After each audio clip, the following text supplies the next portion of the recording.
Hi, I'm Brian Maturi, and it's been my privilege and my pleasure to have been a facilitator for the Knowledge Institute for the past 4 years. I'm originally from Birmingham, and you'll probably have figured out by now that it's not the one in Alabama. I'm actually an English chartered accountant with a background in economics and a lot of experience in business, having worked for 2 Fortune 500 companies on 2 continents in a variety of positions at plant, division, group, and corporate levels. My experience includes audit, costing, total quality management, enterprise risk management, systems implementations, and resource allocations, not to mention a whole bunch of month-end and year-end closings. Let me tell you about a couple of seminars that we offer through the Knowledge Institute. We live in a time where the only constant is change, and the pace of change is increasing. Would it surprise you to know that of the Fortune 500 companies, only 52 of the 500 have been consistently on that list for the last 50 years or so? That means that 448 of the companies on that list 50 years ago have either gone out of business, been taken over, or have shrunk to the point where they no longer figure on that list. Household names like Kodak, Sears, Blockbuster, and Pan American Airlines have all gone the way of the dodo. Why? Because they didn't respond to the changing world around them. Consider Sears as an example. In the 1930s, they introduced catalog selling. It was said that you could buy everything required to build, furnish, and stock a house from their catalog. Yet on October 15th, 2018, Sears went into bankruptcy and disappeared. Now think on this. How is Amazon different today from the business model that Sears invented nearly 100 years ago? The basic difference is that the catalog is now online.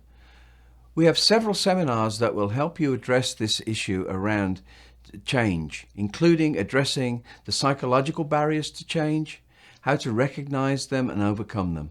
Another seminar addresses innovation. What is disruptive innovation? How does it occur, and how can you structure your activities to be the innovator? As I mentioned earlier, while I am a chartered accountant, I have a strong background in economics. I like to bring this to bear when we think about what constitutes success in business and how we measure it. The Knowledge Institute has several seminars that deal with the true economics of business and how gap accounting can often fail to lead us to the right conclusions. Regarding the economic well-being of the company, it often starts with gaining a deep understanding of our costs and what drives them in the long run. While pricing should be a function of the market, your costs will often be used as a basis for determining price and are obviously a factor in determining profits. Again, we have several seminars that deal with the practical application of advanced costing techniques and the measurement of economic profit. If you take a look at Don Mingus' short introductory video, you will see that he talks about cost of capital. This is an economic concept that represents the opportunity cost to investors of investing in businesses with a given level of risk. This concept identifies the minimum level of profit required to sustain and grow a business. Our seminar on Economic Value Added, EVA, will address this and provide a practical approach to its adoption and implementation. Finally, I would just like to talk about how we facilitate those seminars. We know that despite the knowledge and experience of our facilitators, there is always a wealth of experience in the room that we all can share.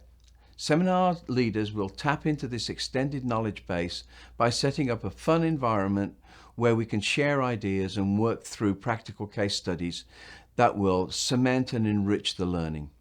I hope these few words have tickled your interest in how we at the Knowledge Institute will try to bring interesting and relevant topics for discussion as part of your education. And I hope to see you at one of our seminars soon.